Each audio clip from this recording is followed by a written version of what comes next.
Hello everyone, welcome to non stop learning. I hope आप सभी अच्छे होंगे एंड आप सबकी पढ़ाई भी अच्छे से चल रही होगी। जैसे हम लोग घटना चक्र प्रकाशन का ये जो यूपी ट्रिपल एससी द्वारा जितने भी एग्जाम कंडक्ट कराए जाते हैं उसमें जो सामान्य ज्ञान के क्वेश्चंस पूछे जाते हैं उनका हम लोग पीवाईक्यू देख रहे हैं। इसमें सबसे पहले हम हिस्ट्री के पोर्शन का देख रहे हैं, इसमें इतिहास का देख रहे हैं। इसमें मैंने इतिहास का एक पार्ट अपलोड कर दिया है जिसमें हम लोगों ने प्राचीन इतिहास को कंप्लीट कर दिया है, एशियंट हिस्ट्री को। अब इस लेक्चर में हम लोग मिडिवल हिस्ट्री को कंप्लीट करने वाले हैं। इसी प्रकार हम लोग सारा जो सामान्य ज्ञान का पोर्शन दिया हुआ है उसको कंप्लीट करने वाले हैं। देखिए ये book basically UP triple SC द्वारा जो लोअर पीसीएस का एग्ज़ाम है उनके लिए, साथ ही साथ लोअर पीसीएस के अलावा जो भी जिस एग्ज़ाम में भी ये सिलेबस में दिए हुए हैं ये मतलब सामान्य ज्ञान के क्वेश्चंस उनके लिए भी महत्वपूर्ण साबित होगा। तो आपका कोई भी एग्जाम है यूपी ट्रिपल एससी के लिए तो एक बार ये पूरा पीवाईक्यू जरूर देख के जाइएगा, 1 से 2 बार आपको बहुत ही हेल्प मिलने वाली है। क्योंकि किसी भी एग्जाम में पीवाईक्यू किसी भी एग्जाम की उसकी बैकबोन होती है। तो आइए शुरू करते हैं।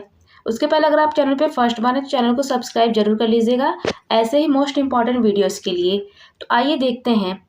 और उसके पहले अगर आप लोग चैनल पे फर्स्ट बार तो चैनल को सब्सक्राइब तो जरूर ही कर लीजिएगा एंड अपने दोस्तों में ज़रूर शेयर करिएगा। एंड वीडियो अच्छी लगी एंड वीडियो आपके लिए हेल्पफुल रहे तो वीडियो को लाइक ज़रूर कर दीजिएगा। आप लोगों के लाइक और कमेंट से हमें मोटिवेशन मिलती है, पॉजिटिव कमेंट देखकर, ताकि हम लोग इसी प्रकार के और भी वीडियोस बना सकें। तो आइए शुरू करते हैं बिना किसी देर के, सीधे आते हैं क्वेश्चन पे। आपका कोई भी बिना टाइम वेस्ट किए हुए, क्योंकि आप एग्ज़ाम में ज़्यादा टाइम नहीं रह गया है। आइए देखते हैं। हमें मिडिवल हिस्ट्री से देखना तो क्वेश्चंस को हमने इसके पहले प्राचीन इतिहास से क्वेश्चन कंप्लीट कर लिए। आइए देखते हैं मिडिवल हिस्ट्री के क्वेश्चंस को। इसमें सबसे पहले दिया हुआ है भारत पर मुसलमान आक्रमण या मुस्लिम आक्रमण से जो भी क्वेश्चंस बने हैं उनको देखते हैं। इसमें पहला क्वेश्चन दिया हुआ है पहली बार भारत पर आक्रमण करने वाला मुस्लिम कौन था? तो ये मोहम्मद बिन कासिम था। ऑप्शन नंबर ए राइट हो जाएगा। इसकी व्याख्या देख लेते हैं दोस्तों। भारत पर पहला मुस्लिम आक्रमण 636 ईस्वी में थाड़े पर खलीफा और उमर के शासनकाल में हुआ था, जबकि भारत पर पहला सफल मुस्लिम आक्रमण 712 ईस्वी में अरब आक्रमणकारी मोहम्मद बिन कासिम के नेतृत्व में हुआ था। इराक के गवर्नर और हिजाज ने मोहम्मद बिन कासिम के नेतृत्व में अरबों पर सिंध आक्रमण करने के लिए भेजा था। कठिन संघर्ष के बाद मोहम्मद बिन कासिम 712 ईस्वी में सिंध के शासक दाहिर को पराजित करने में सफल हुआ और सिंध पर मुल्तान जीत लिया। फारसी ग्रंथ चचनामा से अरबों द्वारा सिंध विजय की जानकारी मिलती है। अतः प्रश्नगत विकल्पों में सही आंसर हमारा सी हो जाएगा। नेक्स्ट क्वेश्चन हमारा भारत में प्रथम मुस्लिम आक्रमणकारी था तो कौन था? ये अभी हम लोगों ने देखा ये मोहम्मद बिन कासिम था। ऑप्शन नंबर सी राइट हो जाएगा। नेक्स्ट क्वेश्चन है अगला, भारत पर सर्वप्रथम मुस्लिम आक्रमणकारी कौन थे? तो ये अरब थे। आगे चलते हैं। नेक्स्ट क्वेश्चन, अरब में मोहम्मद बिन कासिम था। इसकी व्याख्या देखते हैं। भारत पर सर्वप्रथम अरब के मुसलमानों का आक्रमण 636 ईस्वी में हुआ था। यह आक्रमण खलीफा उमर के समय बम्बई के निकट थाने में पर हुआ था, परंतु यह आक्रमण सफल नहीं रहा। भारत पर पहला सफल आक्रमण 712 ईस्वी में मोहम्मद बिन कासिम द्वारा किया गया। खलीफा अल वालिद के शासन में यह आक्रमण हुआ था। मोहम्मद बिन कासिम के आक्रमण के समय सिंध का शासक दाहिर था। इसने सिंध 712 तथा मुल्तान को 713 ईस्वी में जीता। नेक्स्ट क्वेश्चन है मोहम्मद गौरी किस वर्ष पृथ्वीराज तृतीय से पराजित हुआ? तो ये 1191 ईस्वी में पराजित हुआ। इसकी व्याख्या देखते हैं। मोहम्मद गौरी 1191 ईस्वी में तराइन के प्रथम युद्ध में पृथ्वीराज तृतीय से पराजित हुआ था। इसके बाद तराइन के द्वितीय युद्ध में 1192 ईस्वी में मोहम्मद गौरी ने पृथ्वीराज तृतीय को पराजित किया। नेक्स्ट क्वेश्चन है, इनमें से कौन गजनी राजवंश का संस्थापक था? तो ये अल्पतगीन था। ऑप्शन नंबर ए राइट हो जाएगा। गजनी वंश का संस्थापक अल्पतगीन था। गजनी वंश का अन्य नाम यामनी वंश था भी है। अल्पतगीन ने गजनी को अपनी राजधानी बनाई। इस समय उत्तर पश्चिम भारत में हिंदू शाही राजवंश का राज्य था, जिसका विस्तार हिंदू कुश पर्वतमाला था। आगे चलते नेक्स्ट क्वेश्चन दिया हुआ है, जयचंद के विश्वासघात के कारण पृथ्वीराज चौहान की पराजय हुई। कालांतर में जयचंद कब और कहाँ मारा गया? तो इसमें से कोई भी आंसर सही नहीं है। ऑप्शन नंबर डी यहाँ पे सही हो जाएगा। इसकी व्याख्या देखते हैं। मोहम्मद गौरी ने 1194 ईस्वी में कन्नौज के शासक जयचंद पर आक्रमण किया। मोहम्मद गौरी और जयचंद के बीच चंदावर में युद्ध हुआ, जिसमें जयचंद्र मारा गया। उस समय कन्नौज एक शक्तिशाली राज्य था, जिसकी पृथ्वीराज से शत्रुता थी। नेक्स्ट क्वेश्चन है, 12वीं शताब्दी के आरंभ में दिल्ली पर किसका शासन था? तो ये तोमर वंश का शासन था। ऑप्शन नंबर ए राइट हो जाएगा। 12वीं शताब्दी के आरंभ में दिल्ली पर तोमर वंश का शासन था। इस वंश का शासन 8वीं से 12वीं शताब्दी तक था। अतः इस वंश का प्रसिद्ध शासक अंगपाल था। नेक्स्ट क्वेश्चन पे चलते हैं। अगला क्वेश्चन दिया हुआ है, निम्न में से कौन सा जोड़ा सही नहीं है? तो इसमें गलत जोड़े की पहचान करना है। इसमें गलत जोड़े की पहचान करनी। इसमें देखिए दिया हुआ है, जिसमें हम सही मिलान वाले पे डायरेक्ट आ जाते हैं। औरंगजेब की मृत्यु AD 1707 में हुई थी। मुस्लिम युग की शुरुआत 622 AD में हुई थी। शक संवत की शुरुआत 78 AD में हुई थी और कलिंग युद्ध की ये 261 BC में हुई थी। आगे चलते हैं हम दिल्ली सल्तनत से जो भी क्वेश्चन पूछे गए उनको देखने वाले हैं। पहला क्वेश्चन पूछा हुआ है, दिल्ली सल्तनत के निम्नलिखित राजवंशों में से किसने सबसे कम अवधि तक शासन किया? तो ये खिलजी ने सबसे कम अवधि तक शासन किया। ऑप्शन नंबर सी यहाँ पे राइट आंसर हो जाएगा। इसकी व्याख्या देखते हैं। दिल्ली सल्तनत के राजवंशों में सबसे कम अवधि तक खिलजी वंश का शासन रहा। आगे चलते हैं। नेक्स्ट क्वेश्चन है, अमीर खुसरो का जन्म स्थान है। तो अमीर खुसरो का जन्म स्थान क्या है? कासगंज है। ऑप्शन नंबर बी यहाँ पे राइट हो जाएगा। इसकी व्याख्या देखते हैं। अमीर खुसरो का जन्म 1253 ईस्वी में उत्तर प्रदेश के वर्तमान कासगंज जिले के पटियाली ग्राम नामक गांव में हुआ था, नामक स्थान पर हुआ था। इन्हें खली बोली का जनक माना जाता है।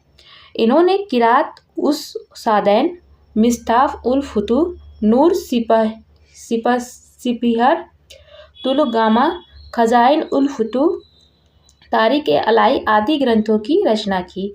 इन्हें तूतिए-ई-हिंद भी कहा जाता है। नोट, अमीर खुसरो का जन्म 1252 ईस्वी में दिया गया है। जब देखिए NCERT के अनुसार 1292 दिया हुआ है, 52 दिया हुआ है NCERT के अनुसार, और जबकि 1293 दिया हुआ है हरिश्चंद्र वर्मा की जो बुक है उनके अनुसार। आगे चलते हैं हम नेक्स्ट क्वेश्चन पे देखते हैं। अमीर खुसरो, जिन्हें कव्वाली का पिता एवं भारत का तोता भी कहा जाता है, किसके दरबारी कवि थे? तो ये अलाउद्दीन खिलजी के दरबारी कवि थे। ऑप्शन नंबर डी राइट हो जाएगा। इसकी व्याख्या देखते हैं। दिए गए विकल्पों के अनुसार अमीर खुसरो, जिन्हें कव्वाली का पिता, भारत का तोता भी कहा जाता है, अलाउद्दीन खिलजी के दरबार में दरबारी कवि थे। अमीर खुसरो ने सल्तनत कालीन 7 से अधिक सुल्तानों का काल देखा था। आगे चलते नेक्स्ट क्वेश्चन हमारा दिया हुआ है, सल्तनत काल की 2 प्रमुख मुद्राओं का पता निम्नलिखित में से करें। तो कौन सी 2 प्रमुख मुद्राएं थी सल्तनत काल की? तो ये जीतल और टंका थी। ऑप्शन नंबर डी यहाँ पे राइट हो जाएगा। इसकी व्याख्या देखते हैं। सल्तनत कालीन 2 प्रमुख मुद्राएं हैं, जीतल और टंका। इल्तुतमिश दिल्ली सल्तनत का पहला तुर्क शासक था जिसने शुद्ध अरबी सिक्के चलाए। मुद्रा प्रणाली में उसका योगदान दिल्ली सल्तनत के शासक में सर्वाधिक है, क्योंकि उसी ने 2 प्रमुख सिक्के अर्थात चांदी और चांदी का टका और तांबे का जीतल प्रचलित किया। संसगनी में भी चांदी का सिक्का था। टंका एवं जीतल का अनुपात 1:1:48 का था। नेक्स्ट क्वेश्चन पे चलते हैं। निम्न में से किसने टंका नामक चांदी का सिक्का चलाया था? तो ये इल्तुतमिश ने चलाया था। ऑप्शन नंबर सी राइट हो जाएगा। नेक्स्ट क्वेश्चन पे चलते हैं। लौ और रक्त की नीति किसने अपनाई थी? तो ये बलबन ने अपनाई थी। ऑप्शन नंबर ए राइट हो जाएगा। इसकी व्याख्या देखते हैं। लौ और रक्त की नीति बलबन ने अपनाई। बलबन के राजत्व की 2 प्रमुख विशेषताएं थी। पहली, सुल्तान का पद एवं ईश्वर द्वारा प्रदत्त होता था, और दूसरा, सुल्तान का निरंकुश होना आवश्यक है। नेक्स्ट क्वेश्चन दिया हुआ है हमारा, अलाई दरवाजा किस विश्व विरासत स्थल में है? तो किस विश्व विरासत में स्थल में है अलाई दरवाजा? ये कुतुब मीनार में है। ऑप्शन नंबर सी राइट हो जाएगा। इसकी व्याख्या देखते हैं। नई दिल्ली स्थित अलाई दरवाजा का निर्माण सुल्तान अलाउद्दीन खिलजी ने कुतुब मीनार के निकट करवाया था। इसका निर्माण लाल बलुआ पत्थरों तथा सफ़ेद संगमरमर के द्वारा हुआ। यह प्रारंभिक भारतीय मुस्लिम कला एवं प्रारंभिक सल्तनत स्थापत्य का एक श्रेष्ठ नमूना है। इसके अलावा अलाउद्दीन की सीरे के किले और 1000 खम्भों का महल भी निर्माण कराया था। अलाउद्दीन ने इसके अलावा सीरे के किले और 1000 खम्भों के महल का भी निर्माण कराया था। आइए नेक्स्ट क्वेश्चन पे चलते हैं। अगला क्वेश्चन है, अलाउद्दीन द्वारा बनवाया गया प्रसिद्ध अलाई दरवाज़ा कहाँ स्थित है? तो ये नई दिल्ली में स्थित है। ऑप्शन नंबर बी यहाँ पे राइट हो जाएगा। नेक्स्ट क्वेश्चन दिया हुआ है, रज़िया बेगम को सत्ताच्युत करने में किसका हाथ था? तो ये तुर्कों का हाथ था। ऑप्शन नंबर सी यहाँ पे राइट हो जाएगा। इसकी व्याख्या देखते हैं। रज़िया बेगम को गिरफ्तारी व सत्ताच्युत करने में तुर्की सरदारों का हाथ था। उन्होंने भटिंडा के गवर्नर मलिक अल्तुनिया के नेतृत्व में रज़िया के विरुद्ध विद्रोह कर उसे सत्ता से हटाया था। अगला क्वेश्चन है, नालंदा प्राचीन शिक्षण एवं मठ का एक केंद्र कब नष्ट हो गया? तो ये 1200 ईस्वी में नष्ट हो गया। इसकी व्याख्या देखते हैं। मोहम्मद गौरी के एक साधारण दास इख्तियाजुद्दीन मोहम्मद बिन बख्तियार खिलजी ने लगभग 1200 ईस्वी के आसपास बिहार की विजय की तथा नालंदा बिहार को तहस नहस कर डाला। नालंदा विश्वविद्यालय एक आवासीय विश्वविद्यालय का उदाहरण था, जो बौद्ध शिक्षा का प्रमुख महत्वपूर्ण केंद्र था। नेक्स्ट क्वेश्चन है, दिल्ली के अलाउद्दीन खिलजी के शासनकाल की अवधि क्या है? तो ये 1296 से 1316 ईस्वी है। इसकी व्याख्या देखते हैं। दिल्ली में अलाउद्दीन खिलजी की वास्तविक नाम गुरशाब के शासनकाल की अवधि 1296 ईस्वी से 1316 ईस्वी था। इसने 1296 ईस्वी में धोखे से सुल्तान जलालुद्दीन खिलजी की हत्या कर उसे स्वयं सत्ता हस्तगत कर दी थी। नेक्स्ट क्वेश्चन दिया हुआ है, भारत पर तैमूर ने किस वर्ष आक्रमण किया? तो भारत पर तैमूर ने 1398 ईस्वी में आक्रमण किया। इसकी व्याख्या देखते हैं। तैमूर ने 1398 ईस्वी में तुगलक वंश के अंतिम शासक नसीरुद्दीन महमूद के समय में भारत पर आक्रमण किया था। तैमूर का यह आक्रमण तुगलक वंश और दिल्ली दोनों के लिए विनाशकारी सिद्ध हुआ। नेक्स्ट क्वेश्चन पे चलते हैं। किस शासक ने भारत में तुगलक वंश की नींव रखी थी? तो ये गयासुद्दीन तुगलक ने रखी थी। ऑप्शन नंबर बी यहाँ पे राइट हो जाएगा। इसकी व्याख्या देखते हैं। भारत में तुगलक वंश की स्थापना गयासुद्दीन तुगलक ने 1320 ईस्वी में की थी। सिंचाई हेतु नहर निर्माण कराने वाला गयासुद्दीन दिल्ली सल्तनत का पहला शासक था। नेक्स्ट क्वेश्चन हमारा है, खिज्र खां निम्नलिखित में से किस राजवंश से संबंधित था? तो खिज्र खां सैयद वंश से संबंधित था। ऑप्शन नंबर सी राइट हो जाएगा। इसकी व्याख्या देखते हैं। खिज्र खां सैयद वंश का संस्थापक था। यह 1414 ईस्वी में दिल्ली की राजगद्दी पर बैठा और 1421 में खिज्र खां की मृत्यु हो गई। नेक्स्ट क्वेश्चन है, किस वर्ष बाबर ने सुल्तान इब्राहिम लोदी को पानीपत की लड़ाई में पराजित किया? तो ये 1926 में। ऑप्शन नंबर बी यहाँ पे राइट हो जाएगा। इसकी व्याख्या देखते हैं।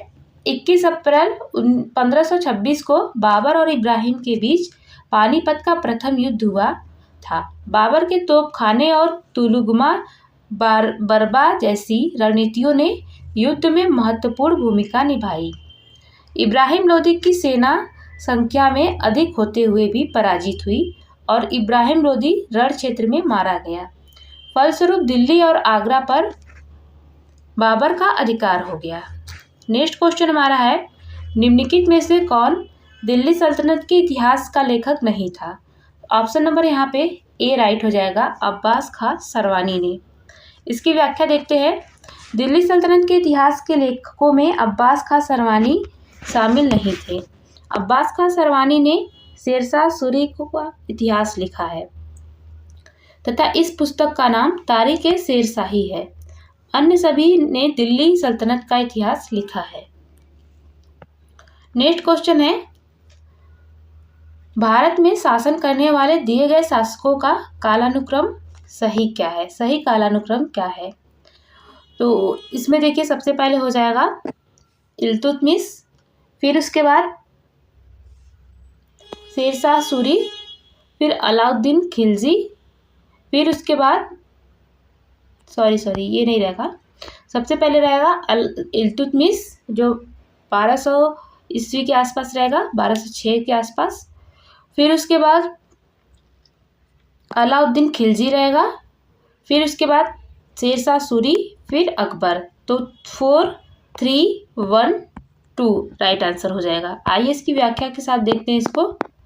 देखिए सबसे पहले 1206 मैंने बोल दिया था, 1211 यहाँ पे मुझे कुतुबुद्दीन ऐबक की याद आ गई थी। देखिए इल्तुतमिश ने 1211 ईस्वी में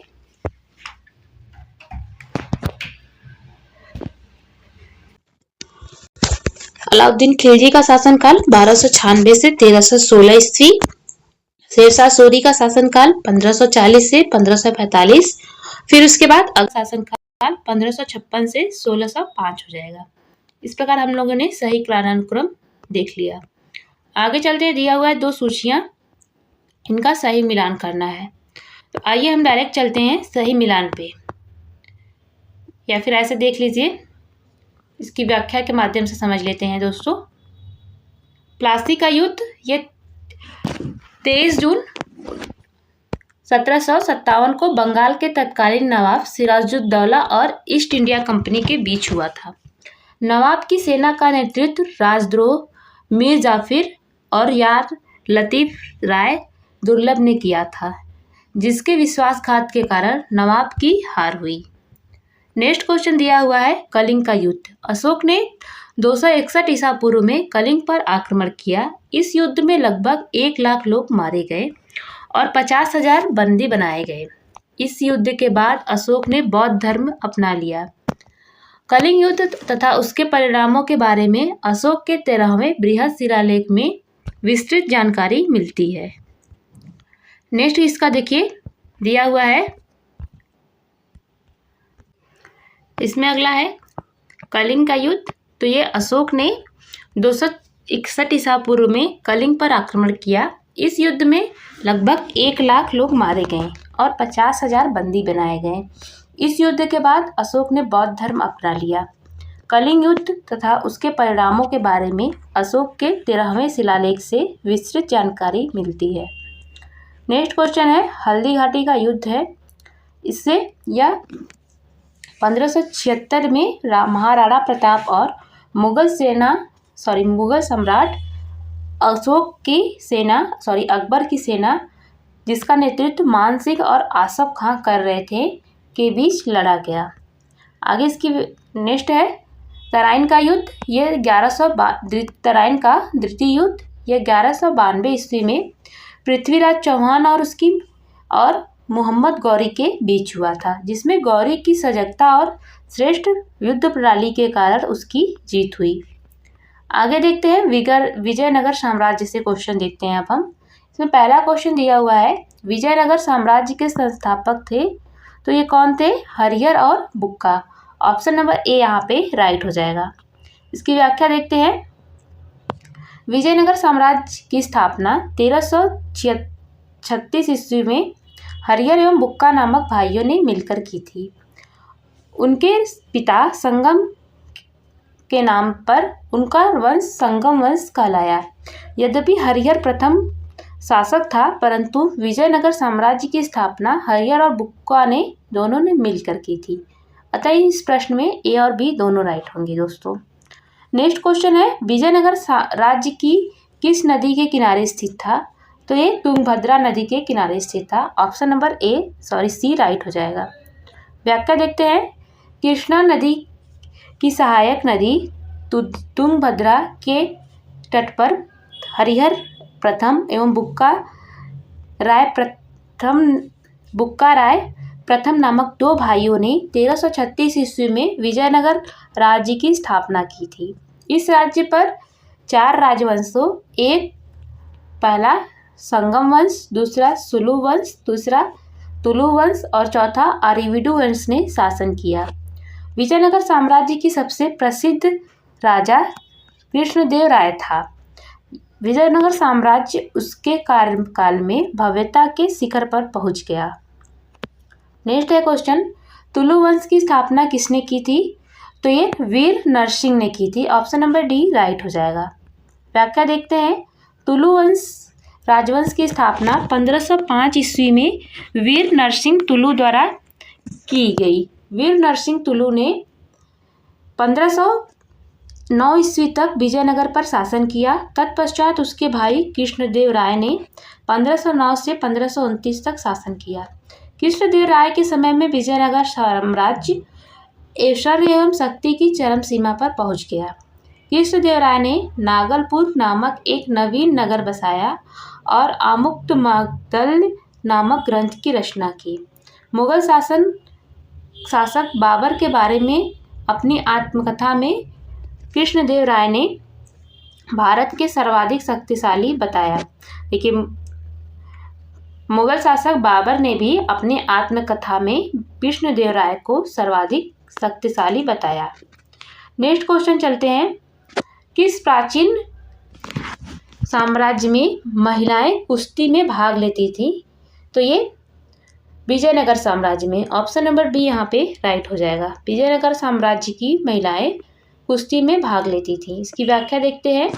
विजयनगर साम्राज्य में स्त्रियों को समाज एवं राजकीय जीवन में कुछ महत्वपूर्ण स्थान प्राप्त थे। वे संगीत, नृत्य और ललित कलाओं में के साथ साथ शास्त्र, विद्या और कुश्ती और गतिविधियों में भी भाग लेती थी। साथ ही पुर्तगाली यात्री डोमिंगो पायस और फार्नियो नूनिस के विवरण में विजयनगर साम्राज्य में कुश्ती और महिला पहलवानों का उल्लेख मिलता है। स्त्रियां महिला अंगरक्षक और सुरक्षा कर्मी के रूप में भी नियुक्त की जाती थी। वे युद्ध क्षेत्र में भी जाती थी। नेक्स्ट क्वेश्चन है, विजयनगर वास्तुकला द्रविड़ शैली का सबसे विकसित उदाहरण है। निम्नलिखित में से कौन सा मंदिर विजयनगर स्थापत्य शैली का है? तो ये विरूपाक्ष मंदिर। ऑप्शन नंबर ए यहाँ पे राइट हो जाए। इसकी व्याख्या देखते हैं।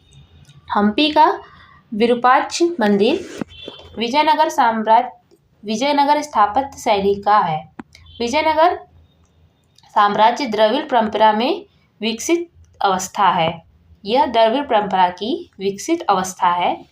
विरूपाक्ष मंदिर में विजयनगर कालीन, गोपुरम, मंडपम और स्तंभ गलियारों जैसे विस्तार प्रमुख है। यह मंदिर भगवान शिव को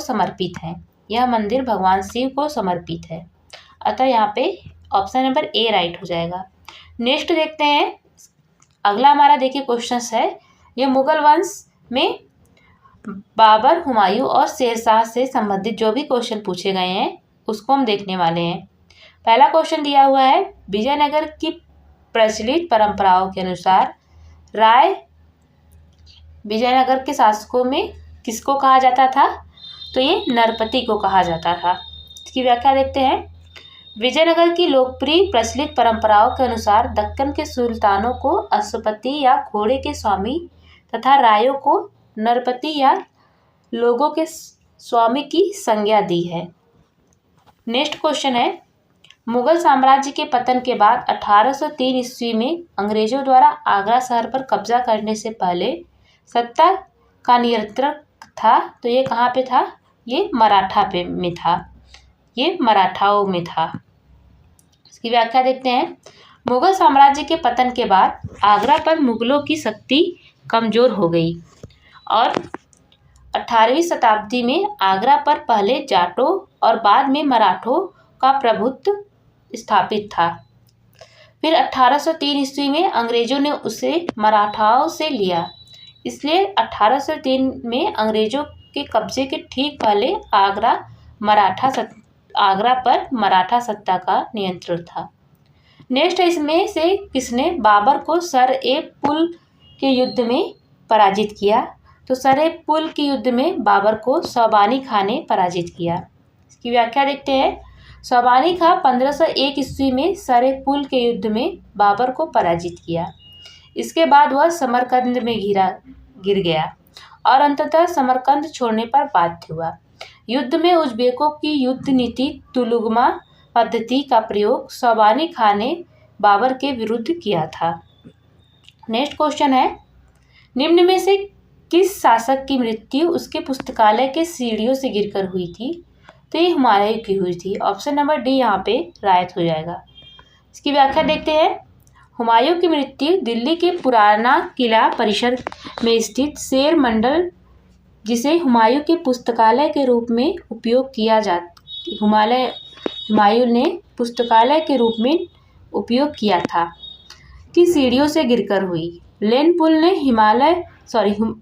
पुल ने हुमायूं पर टिप्पणी करते हुए कहा, हुमायूं जीवन भर लड़खड़ाता रहा और लड़खड़ाते हुए अपनी जान दे दी। नेक्स्ट क्वेश्चन है, हुमायूं की दुर्घटना में आकस्मिक मृत्यु के उपरांत उसके बेटे अकबर को कहाँ मुगल सिंहासन पर बैठाया गया? तो ये कालानौर में। ऑप्शन नंबर ए राइट हो जाएगा। इसकी व्याख्या देखते हैं। हुमायूं की मृत्यु के बाद 14 फरवरी 1556 को अकबर का कालानौर में राज्याभिषेक कराया गया। इस समय अकबर की आयु 14 वर्ष से कम थी। बैरम खां अकबर का संरक्षक था। इसमें अगला क्वेश्चन है, निम्न नामों में से उसे चिन्हित करिए जो हुमायूं के भाइयों में से किसी की नहीं थी। तो ये उस्मान हुमायूं के भाइयों में से किसी का नाम नहीं था। इसकी व्याख्या देखते हैं। कामरान, अस्करी एवं हिंदाल बाबर के पुत्र तथा हुमायूं के भाई थे। हुमायूं बाबर का श्रेष्ठ पुत्र था। हुमायूं 1508 ईस्वी में काबुल में पैदा हुआ था। उसकी माँ महामहम बेगम शिया संप्रदाय से संबंधित थी। आगे देखते हैं नेक्स्ट क्वेश्चन अपना। नेक्स्ट क्वेश्चन है, शेरशाह सूरी का वास्तविक नाम क्या था? तो शेरशाह सूरी का वास्तविक नाम फरीद था। इसकी व्याख्या देखते हैं। शेरशाह सूरी का वास्तविक नाम फरीद था। शेरशाह को शेर खां की उपाधि बहार खां लोहानी द्वारा दी गई थी। शेरशाह का मकबरा बिहार के सासाराम में स्थित है। आगे देखते हैं नेक्स्ट क्वेश्चन। अगला क्वेश्चन है, निम्नलिखित में से किस सम्राटों के शासनकाल में भारत का पहला रुपया मुद्रित हुआ था? तो ये शेरशाह सूरी के शासनकाल में भारत का पहला मुद्रा मुद्रित हुआ था। इसकी व्याख्या देखते हैं। अफगान शासक शेरशाह सूरी 1540 से 1545 में शासनकाल में भारत का पहला रुपया मुद्रित किया गया। इसका वजन 178 ग्राम था। यह रुपया चांदी का था। नेक्स्ट क्वेश्चन है, इनमें से किसने भूमि मापांकन की व्यवस्था प्रारंभ की? तो ये शेरशाह ने की। ऑप्शन नंबर डी यहाँ पे राइट हो जाएगा। इसकी व्याख्या देखते हैं। उपयुक्त शासकों में से शेरशाह सूरी ने राजस्व निर्धारण हेतु कृषि भूमि की पैमाइश पर आधारित व्यवस्था लागू की थी। उसने गज ए सिकंदरी नामक भूमि की पैमाइश करवाई। उपज के आधार पर भूमि को उत्तम, मध्यम, निकृष्ट 3 श्रेणियों में बांटा गया। नेक्स्ट क्वेश्चन है, दिल्ली में पुराना किला के भवनों का निर्माण किया गया था किसके द्वारा? शेरशाह ने कराया था। इसकी व्याख्या देखते हैं। शेरशाह स्थित पुराना किला का निर्माण मुगल बादशाह हुमायूं ने कराया था। शेरशाह सूरी के समय में भी इस किले का कुछ भागों का निर्माण और मरम्मत कराया गया था, जबकि यहाँ किला एक कोना, मस्जिद तथा शेर मंडल शेरशाह द्वारा बनवाए गए थे। अब हम देखेंगे अकबर से जो भी क्वेश्चन पूछे गए हैं उनको देखने वाले हैं। पहला दिया हुआ क्वेश्चन, अकबर के बारे में निम्नलिखित में से कौन सा कथन सही है? पहला इसमें दिया हुआ है, वह अपने पिता हुमायूं की मृत्यु के बाद गद्दी पर बैठा। दूसरा है, उसने पानीपत की पहली लड़ाई में हेमू को हराया। तीसरा कथन है, उसने प्रयाग का नाम बदलकर इलाहाबाद कर दिया। इसमें हमें राइट कथन पूछ रहा है, तो यहाँ पे राइट कथन हो जाएगा ऑप्शन नंबर ए और सी यहाँ पे राइट हो जाएगा। आइए इसकी व्याख्या देखते हैं। हुमायूं की 1556 में मृत्यु के बाद अकबर का कालानौर में राज्याभिषेक हुआ, इसलिए कथन ए सही है। हेमू की पराजय पानीपत की पहली नहीं बल्कि दूसरी लड़ाई में हुई थी, अतः 1556 में हुई थी, इसलिए कथन बी गलत हो जाएगा। तीसरा कथन दिया हुआ है, अकबर द्वारा प्रयाग का इलाहाबाद नाम करने और बाद इलाहाबाद कहलाने का उल्लेख मिलता है, तो ये सही दिया हुआ है। इस प्रकार कथन ए और सी सही हो जाएंगे। अगला क्वेश्चन है, जलालुद्दीन मुहम्मद किस नाम से प्रसिद्ध है? तो ये अकबर के नाम से प्रसिद्ध है। ऑप्शन नंबर बी यहाँ पे राइट हो जाएगा। इसकी व्याख्या देखते हैं। जलालुद्दीन मुहम्मद अकबर को सब अकबर नाम से पुकारते थे। वह मुगल साम्राज्य का सबसे लोकप्रिय बादशाह था। अकबर तैमूर वंश से संबंधित भारत में मुगल वंश का तीसरा शासक था। अकबर मुगल राजवंश की संस्थापक जहीरुद्दीन मुहम्मद बाबर का पौत्र और नसीरुद्दीन मुहम्मद हुमायूं का पुत्र था। आगे चलते हैं। प्रारंभ में अकबर का संरक्षक कौन था? तो ये बैरम खां था। ऑप्शन नंबर डी यहाँ पे राइट हो जाएगा। इसकी व्याख्या देखते हैं। अकबर का जन्म 15 अक्टूबर 1542 को अमरकोट के राजा वीरसाल के महल में हुआ था। जब उसका राज्याभिषेक हुआ उस समय उसकी आयु 15 वर्ष से कम थी। बैरम खां अकबर का संरक्षक बना। अकबर ने उसे अपना वजीर नियुक्त किया। उसे खाना की उपाधि से भी विभूषित किया। नेक्स्ट क्वेश्चन है, पानीपत का द्वितीय युद्ध किनके बीच लड़ा गया? तो ये अकबर और हेमू के बीच लड़ा गया। ऑप्शन नंबर बी यहाँ पे राइट हो जाएगा। इसकी व्याख्या देखते हैं। पानीपत हरियाणा का दूसरा युद्ध 5 नवंबर 1556 को अकबर और हेमू के बीच लड़ा गया, जिसमें हेमू की पराजय हुई। बैरम खां ने उसकी हत्या जिसमें हेमू की पराजय हुई तथा बैरम खां ने उसकी हत्या कर दी। हेमू आदिल शाह का वजीर एवं सेनापति था। आदिल शाह के विरोधियों के विरुद्ध उसने 22 युद्धों में विजय प्राप्त की थी। आगे चलते नेक्स्ट क्वेश्चन पे। अगला दिया हुआ है, 1556 में पानीपत का द्वितीय युद्ध किनके मध्य लड़ा गया? तो ये अकबर और हेमू के बीच लड़ा गया। ऑप्शन नंबर सी राइट हो जाएगा। नेक्स्ट क्वेश्चन है, राजपूताना में निम्न राज्यों में से किस एक ने अकबर की प्रभुसत्ता स्वीकार नहीं की थी? तो ये मेवाड़ ने नहीं की थी। ऑप्शन नंबर बी यहाँ पे राइट हो जाएगा। इसकी व्याख्या देखते हैं। मेवाड़ राज्य ने अकबर की प्रभुसत्ता स्वीकार नहीं की थी। वहाँ के शासक राणा प्रताप ने लंबे समय तक मुगलों से युद्ध लड़ा। राणा प्रताप की मृत्यु के बाद उसके पुत्र राणा अमर सिंह ने 1615 में जहांगीर से संधि की थी। आगे क्वेश्चन है, अकबर द्वारा दीवान का पूर्ण रूपेण दर्जा दिया जाने वाला प्रथम व्यक्ति था। तो ये मुजफ्फर खां तुर्बती था। इसकी व्याख्या देखते हैं। दीवान शब्द फारसी भाषा का है और खलीफा उमर के काल में मुसलमानों ने इसे वित्तीय दफ्तर के अर्थ में अपनाया था। अकबर के शासनकाल में दीवान पद मुजफ्फर खां और तुर्बती राजा तोडरमल एवं ख्वाजा जहां मंसूर के पास रहा। अकबर द्वारा दीवान का पूर्ण रूपे दर्जा दिए जाने वाला प्रथम व्यक्ति मुजफ्फर खां तुर्बती था। दीवान आर्थिक मामलों एवं राजस्व विभाग का सर्वोच्च अधिकारी था। नेक्स्ट क्वेश्चन देखते हैं, अकबर के नवरत्न के बारे में निम्न में से कौन सा कथन सही ढंग से मेल नहीं खाता। इसमें राइट आंसर हो जाएगा option number B. Option number B इसमें राइट आंसर है। देखिए, राजा मान सिंह वह राजा अकबर के वित्त मंत्री थे, तो ये गलत है।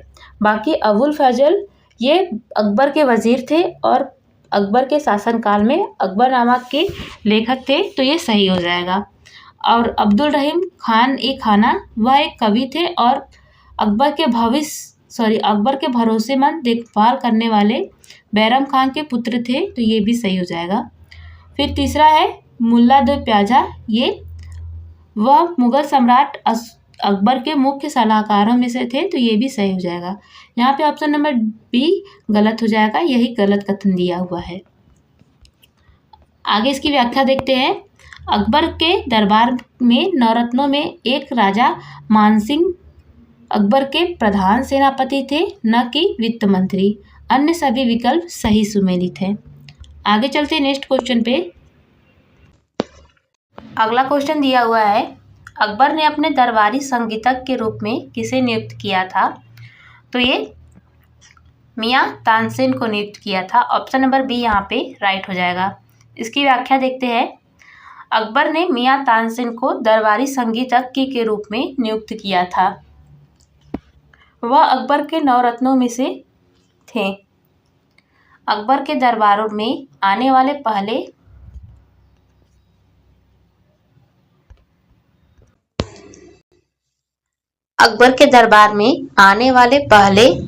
तानसेन रीवा के राजा रामचंद्र के दरबार में रहते थे, जहां से अकबर ने उन्हें अपने दरबार में बुलाया और उच्च स्थान प्रदान किया।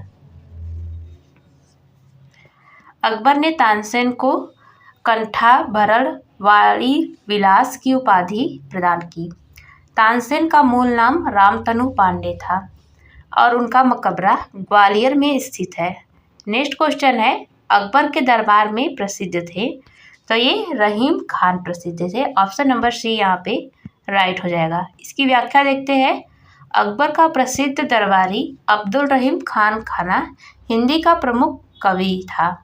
रहीम के उपनाम के लिखे गए दोहे आज भी प्रसिद्ध हैं। अकबर के नवरत्नों में से एक अब्दुल रहीम खान खाना ने बाबर की आत्मकथा तुजु के बाबरी को उसकी मूल तुर्की रूप में फारसी में अनुवादित किया था। अकबर का राजकवि फैजी अपने समय का श्रेष्ठ कवि था। नेक्स्ट क्वेश्चन है, बुलंद दरवाजा डैश द्वारा बनवाया गया। तो किसके द्वारा? ये अकबर द्वारा बनवाया गया था। ऑप्शन नंबर बी यहाँ पे राइट हो जाएगा। इसकी व्याख्या देखते हैं। अकबर ने गुजरात विजय 1572 से 73 ईस्वी में की थी और इसके पश्चात सिकरी को फतेहपुर सिकरी कहा जाने लगा। एक वर्ग के इतिहासकारों का मत है कि गुजरात विजय के उपलक्ष्य में सम्राट अकबर ने बुलंद दरवाजा का निर्माण विजयनगर द्वार के रूप में कराया था, जबकि पारसी बराउनी ने इसका निर्माण दक्षिण विजय के उपलक्ष्य में बताया है। नेक्स्ट क्वेश्चन देखते हैं। अकबर द्वारा बनवाया गया प्रसिद्ध ऐतिहासिक स्मारक बुलंद दरवाजा उत्तर प्रदेश के डैश जिले में स्थित है। तो ये किस जिले में स्थित है? आगरा जिले में स्थित है। ऑप्शन नंबर सी राइट हो जाएगा। इसकी व्याख्या देखते हैं। बुलंद दरवाजा उत्तर प्रदेश के आगरा जिले के फतेहपुर सीकरी में स्थित है। इसका निर्माण मुगल सम्राट अकबर द्वारा कराया गया था। नेक्स्ट क्वेश्चन है, इनमें से कौन सा मुगल सम्राट अनपढ़ था? तो यहाँ पे राइट आंसर हो जाएगा option number C Akbar. Akbar अनपढ़ था। इसकी व्याख्या देखते हैं। मुगल सम्राट जलालुद्दीन मोहम्मद अकबर अनपढ़ था। अकबर का जन्म 15 अक्टूबर 1542 को राजपूत राजा वीर शाह के अमरकोट किले में हुआ था। 1540 ईस्वी में अकबर के पिता हुमायूं की बिलग्राम युद्ध में शेरशाह के हाथों पराजय के बाद 1555 ईस्वी तक शरणार्थी के रूप में रहना पड़ा, जिससे अकबर की शिक्षा का उचित प्रबंध नहीं किया जा सका। नेक्स्ट क्वेश्चन है, इनमें से किसने अकबर की धार्मिक नीति की आलोचना की? तो ये बदायूनी ने की। ऑप्शन नंबर बी यहाँ पे राइट हो जाएगा। इसकी व्याख्या देखते हैं। अब्दुल कादिर बदायूनी अकबर के धार्मिक नीति का आलोचक था। उसने मुंतखब उल तवारिख नामक पुस्तक की रचना की। नेक्स्ट क्वेश्चन है, हल्दी घाटी का युद्ध सन 1576 में किन के बीच लड़ा गया था? तो ये महाराणा प्रताप और अकबर के बीच लड़ा गया था। ऑप्शन नंबर बी यहाँ पे राइट हो जाएगा। इसकी व्याख्या देखते हैं। हल्दी घाटी राजस्थान का युद्ध 18 जून 1576 को मेवाड़ के राजा महाराणा प्रताप और मुगल शासक अकबर की मुगल सेना के बीच हुआ, जिसका नेतृत्व मान सिंह तथा आसफ खान ने किया था। इस युद्ध में महाराणा प्रताप की ओर से लड़ने वाले एकमात्र मुस्लिम सरदार हकीम खां सूर थे। इस युद्ध में राणा प्रताप बच निकले और उन्हें अरावली की पहाड़ियों में शरण लेनी पड़ी। नेक्स्ट देखते हैं क्वेश्चन, जहांगीर से देखेंगे अब हम जहांगीर से बनने वाले क्वेश्चन को।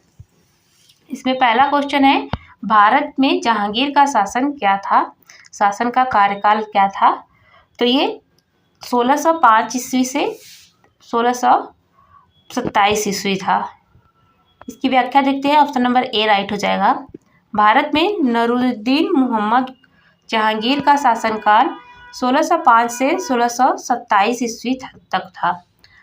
वह अकबर के बाद मुगल सिंहासन पर बैठा। उसके बचपन का नाम सलीम था। नेक्स्ट क्वेश्चन पे चलते हैं। थॉमस रो मुगल सम्राट जहांगीर किस किले में मिला था? थॉमस रो मुगल सम्राट जहांगीर से किस किले में मिला था? तो ये अजमेर के किले में मिला था। ऑप्शन नंबर बी राइट हो जाएगा। इसकी व्याख्या देखते हैं। थॉमस रो सम्राट जहांगीर से अकबर महल या अकबरी किला अजमेर में मिला था। वह ब्रिटिश सम्राट जेम्स प्रथम के राजदूत के रूप में मुगल दरबार में आया था।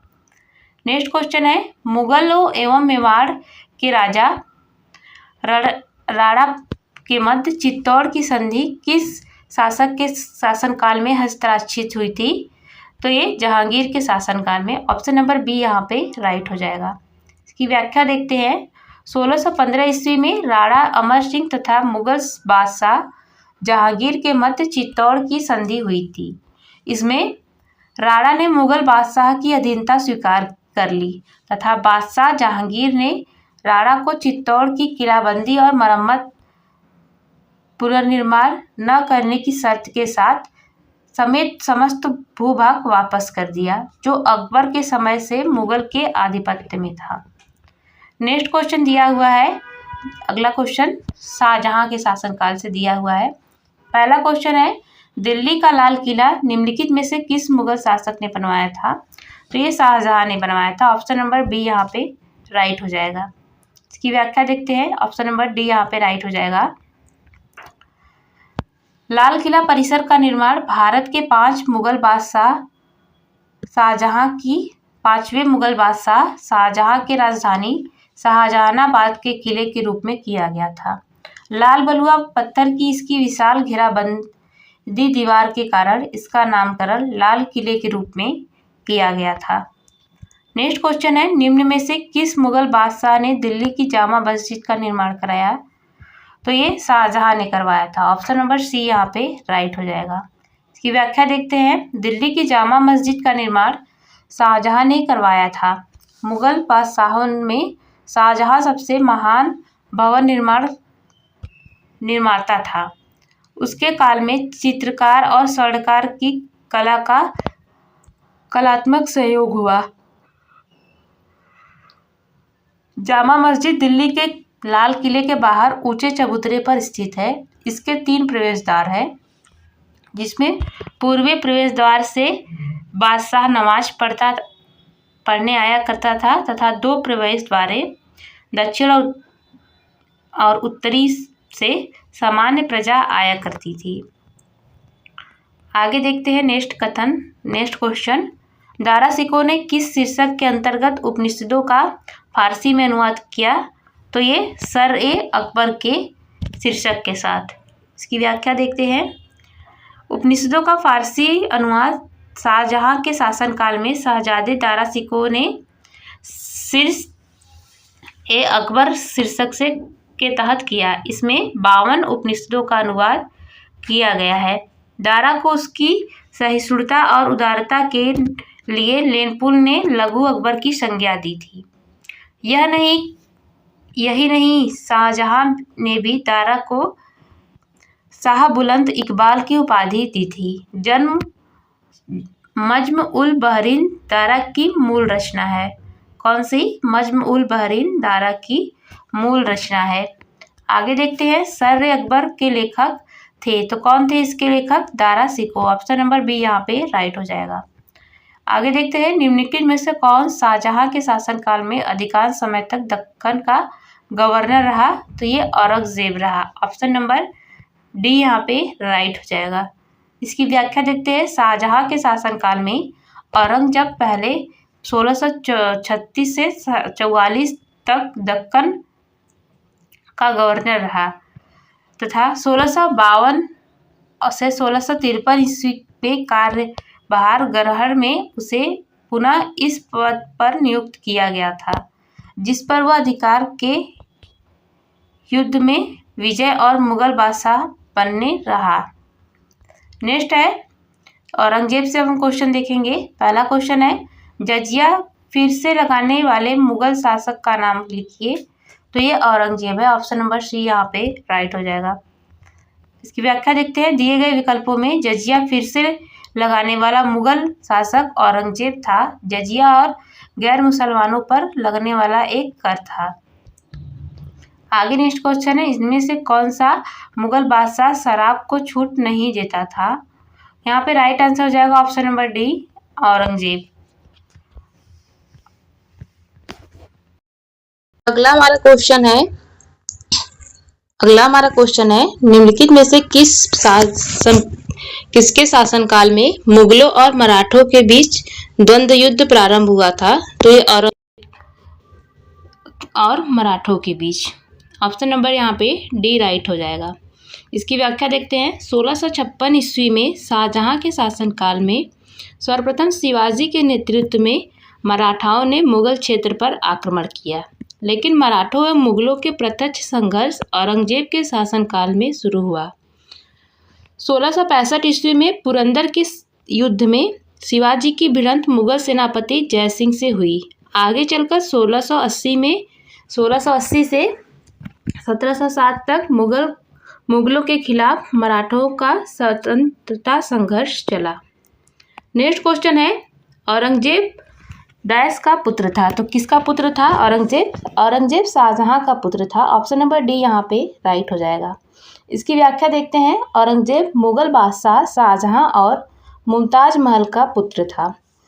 इसका 2 बार राज्याभिषेक हुआ था। इसके शासनकाल के दौरान सर्वाधिक हिंदू सेनापति मनसबदार थे। इसका शासनकाल 1658 से 1707 ईस्वी तक था। आगे चलते हैं। नेक्स्ट क्वेश्चन, औरंगजेब ने दक्षिण में जिन 2 राज्यों का विजय किया था वह कौन थे? तो ये बीजापुर और गोलकुंडा थे। ऑप्शन नंबर सी यहाँ पे राइट हो जाएगा। इसकी व्याख्या देखते हैं। जब औरंगजेब दूसरी बार दक्षिण का सूबेदार नियुक्त किया गया तो उसने गोलकुंडा एवं बीजापुर के विरुद्ध आक्रामक नीति अपनाई थी, किंतु दारा शिकोह के परामर्श पर शाहजहां द्वारा भेजे गए आदेश के अनुसार 1656 ईस्वी में गोलकुंडा एवं 1657 ईस्वी में बीजापुर के विरुद्ध उसने युद्ध स्थगित कर संधि करनी पड़ी थी। बादशाह बनने के बाद उसने अपनी इस अधूरी योजना को पूरा किया और गोलकुंडा को 1687 ईस्वी में और बीजापुर को 86 ईस्वी पर आधिपत्य स्थापित किया। कहा जाता है कि औरंगजेब ने गोलकुंडा के किले को उसी तरह सोने की कुंजियों से खोला था जिस तरह अकबर ने आसिरगढ़ के किलों को खोला था। नेक्स्ट है, अगला क्वेश्चन है हमारा, अगला क्वेश्चन दिया हुआ है, मुगल सम्राट जिसने सर्वाधिक संख्या में हिंदू अधिकारियों की नियुक्ति की थी, तो ये कौन था? औरंगजेब था। ऑप्शन नंबर बी यहाँ पे राइट हो जाएगा। इसकी व्याख्या देखते हैं। औरंगजेब के शासनकाल के दौरान मुगल सेना में सर्वाधिक हिंदू सेनापति या मनसबदार थे। उसके काल के अर्धायुद्ध में कुल सेनापतियों में 31.6% हिंदू थे, जिसमें मराठों की संख्या आधे से अधिक थी। अकबर के काल में यह अनुपात 22.5% तथा शाहजहां के काल में यह 22.4% था। नेक्स्ट क्वेश्चन देखेंगे हम, मुगल कालीन संगीत, चित्रकला एवं स्थापत्य से हम जो क्वेश्चन बने हैं उनको देखने वाले हैं। पहला क्वेश्चन इसमें है, ताजमहल के सुलेखक कैलीग्राफर डैश ने 1648 में इसकी रचना की और पूरा किया। तो किसने किया था ये? अमानत खान सिराजी ने। इसकी व्याख्या देखते हैं। शाहजहां ने अपनी पत्नी अर्जुमंद बानो बेगम मुमताज महल, जिसकी मृत्यु 1631 में हुई थी, की याद में ताजमहल का निर्माण कराया है। अमानत खान सिराजी ताजमहल का कैलीग्राफर था। ताजमहल के मुख्य वास्तुकार का नाम उस्ताद अहमद लाहौरी था। आगे चलते हैं, नेक्स्ट क्वेश्चन देखते हैं। अगला क्वेश्चन है, संगमरमर पर पित्रादुरा या रंगीन पत्थर की चढ़ाई का काम डैश के समय में लोकप्रिय हुआ। तो ये किसके समय में? शाहजहां के शासनकाल में। ऑप्शन नंबर डी यहाँ पे राइट हो जाएगा। इसकी व्याख्या देखते हैं। संगमरमर पर पित्रादुरा शैली का काम मुगल बादशाह शाहजहां के कार्यकाल में सबसे अधिक लोकप्रिय हुआ। ताजमहल, आगरा के किले की दीवान, एक खास मुसम्मन बुर्ज आदि पर इसका प्रभाव देखने को मिलता है। आगे है, दिल्ली का प्रसिद्ध लौह स्तंभ जो सदियों से बिना जंग लगे खड़ा है, वह निम्नलिखित में से किस ऐतिहासिक परिसर में स्थित है? तो ये कुतुब मीनार परिसर में स्थित है। ऑप्शन नंबर सी यहाँ पे राइट हो जाएगा। आगे चलते हैं, इसकी व्याख्या देखते हैं। दिल्ली का प्रसिद्ध लौह स्तंभ कुतुब मीनार कुव्वत-उल-इस्लाम मस्जिद परिसर में स्थित है। यह लौह स्तंभ प्राचीन भारतीय धातुकर्म लौह कारीगरी का उत्कृष्ट नमूना है, क्योंकि इसमें जंग नहीं लगी है। इसका निर्माण गुप्त काल के शासनकाल के दौरान किया गया था। नेक्स्ट क्वेश्चन हमारा है, दिल्ली की जामा मस्जिद किसके द्वारा बनवाई गई थी? तो ये शाहजहां के द्वारा बनवाई गई थी। ऑप्शन नंबर ए यहाँ पे राइट हो जाएगा। नेक्स्ट क्वेश्चन है, इसकी व्याख्या देख लेते हैं पहले। दिल्ली की जामा मस्जिद का निर्माण मुगल बादशाह शाहजहां ने करवाया था। यह प्रसिद्ध मस्जिद भारत की बड़ी मस्जिदों में से एक है। इसमें मुगलों की शाही मस्जिद के रूप में जाना जाता है। नेक्स्ट क्वेश्चन है, बिहार राज्य के सासाराम शहर में निम्नलिखित में से किस प्राचीन सम्राट का मकबरा है? तो ये शेरशाह सूरी का। ऑप्शन नंबर सी यहाँ पे राइट हो जाएगा। व्याख्या देखते हैं इसकी। शेरशाह सूरी का मकबरा बिहार के सासाराम नामक स्थान पर एक तालाब के बीच ऊंचे चबूतरे पर बनाया है। यह आकार एवं गौरव दोनों दृष्टियों से भारतीय इस्लामिक निर्माण का एक सम्मिश्रण प्रदर्शित करता है। नेक्स्ट क्वेश्चन हमारा है, प्रसिद्ध चित्रकार मीर सैयद अली चित्रकारी हेतु किस मुगल शासक के सहयोगी थे? तो ये हुमायूं के सहयोगी थे। व्याख्या देखते हैं। प्रसिद्ध फारसी चित्रकार मीर सैयद अली मूल मुगल शासक हुमायूं के सहयोगी थे। बाद में अकबर के दरबार में भी संबद्ध थे। इसने अब्दुस्समद के साथ मिलकर मुगल चित्रकला की नींव रखी। नेक्स्ट क्वेश्चन है हमारा, विश्व प्रसिद्ध गौर सिंह का निर्माण और उसकी लाल किले की स्थापना निम्न में से किस मुगल शासक ने की थी? तो ये शाहजहां ने की थी। ऑप्शन नंबर ए यहाँ पे राइट हो जाएगा। इसकी व्याख्या देखते हैं। शाहजहां ने 1639 से 1648 के मध्य दिल्ली शाहजहानाबाद में किला बनवाया था, जो लाल बलुआ पत्थर से निर्मित होने के कारण लाल किले के नाम से प्रसिद्ध हुआ। प्रसिद्ध तख्ते ताउस लाल किले के दीवाने खास के संगमरमर के चबूतरे पर रखा जाता था, जिसे मयूर सिंहासन, मोर सिंहासन कहा जाता था। आगे देखते हैं नेक्स्ट क्वेश्चन। दिल्ली में कुतुब मीनार दुनिया की ऊंची ईंट की बड़ी मीनार है। इसमें से कौन से राजा ने इसका निर्माण में योगदान नहीं दिया था? इसके निर्माण में अलाउद्दीन ने योगदान नहीं दिया था। बाकी फिरोज शाह तुगलक, कुतुबुद्दीन ऐबक और इल्तुतमिश ने इसके निर्माण में सहयोग दिया था। इसकी व्याख्या देखते हैं। दिल्ली में स्थित कुतुब मीनार का निर्माण कुतुबुद्दीन ऐबक ने आरंभ करवाया और सुल्तान इल्तुतमिश ने के कार्यकाल में इसका कार्य पूर्ण हुआ। फिरोज शाह तुगलक के शासनकाल में बिजली गिरने पर इसकी चौथी मंजिल क्षतिग्रस्त हो गई थी। अतः फिरोज शाह तुगलक ने चौथी मंजिल के निर्माण के साथ साथ पांचवी मंजिल का भी निर्माण कराया। इस प्रकार कुतुब मीनार ने 4 मंजिलों के स्थान पर 5 मंजिल बन गई, जो आज भी विद्यमान है। स्पष्ट है कि कुतुब मीनार के निर्माण में अलाउद्दीन का कोई योगदान नहीं है। नेक्स्ट क्वेश्चन दिया हुआ है, कुतुब मीनार स्थित है, कहाँ स्थित है ये? तो ये दिल्ली में स्थित है। ऑप्शन नंबर ए यहाँ पे राइट हो जाएगा। नेक्स्ट क्वेश्चन देखते हैं। निम्नलिखित में से किस सुल्तान ने कुतुब मीनार की 5वीं मंजिल का निर्माण कराया? तो ये फिरोज शाह तुगलक ने कराया था। ऑप्शन नंबर सी यहाँ पे राइट हो जाएगा। अगला क्वेश्चन है, पंचमहल किसमें स्थित है? तो यहाँ पे राइट आंसर हो जाएगा फतेहपुर सीकरी में। ऑप्शन नंबर सी राइट हो जाएगा। इसकी व्याख्या देखते हैं। पंचमहल का निर्माण मुगल बादशाह अकबर द्वारा कराया गया था। यह इमारत फतेहपुर सीकरी किले की सबसे ऊंची 5 स्तरीय संरचना है। पिरामिड आकार में बने पंचमंजिला भवन था। मुगल बादशाह अकबर के इस निर्माण कार्य में बौद्ध विहार और हिंदू धर्म का प्रभाव स्पष्ट दिखाई देता है। नेक्स्ट क्वेश्चन है, निम्नलिखित में से किस मुगल सम्राट द्वारा आगरा के किले का निर्माण कराया गया? तो ये अकबर का कराया गया। ऑप्शन नंबर बी यहाँ पे राइट हो जाएगा। आगे इसकी व्याख्या देखते हैं। अकबर के किले का निर्माण मुगल बादशाह अकबर के द्वारा कराया गया था।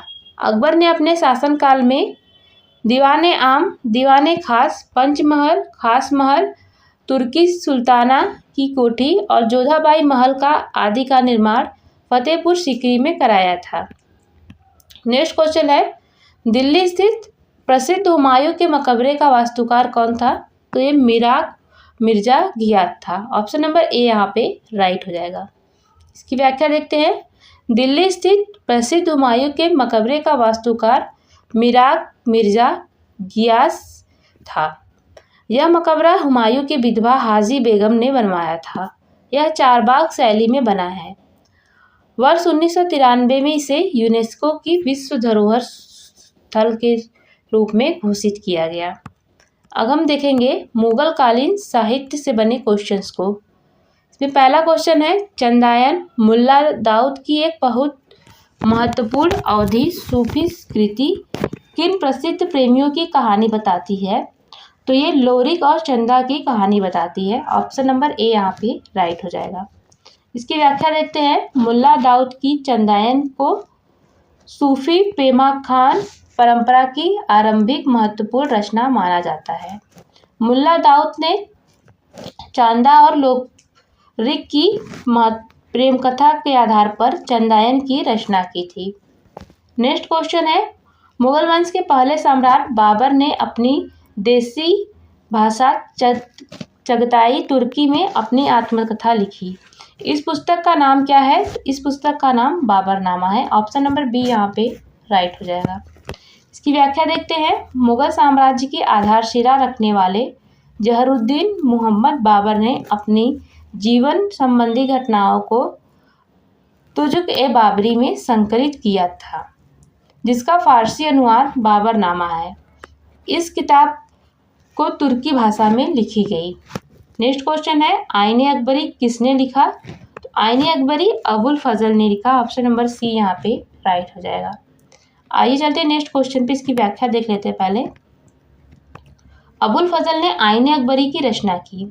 अबुल फजल अकबर के नौरत्नों में से एक थे, जिन्हें सर्वप्रथम सौहीद-ए-इलाही या दीन-ए-इलाही का प्रधान पुरोहित बनाया गया। अबुल फजल ने कालिका दिमना का फारसी में अनुवाद किया था तथा अपने ग्रंथों में अमेरिका की खोज का उल्लेख किया।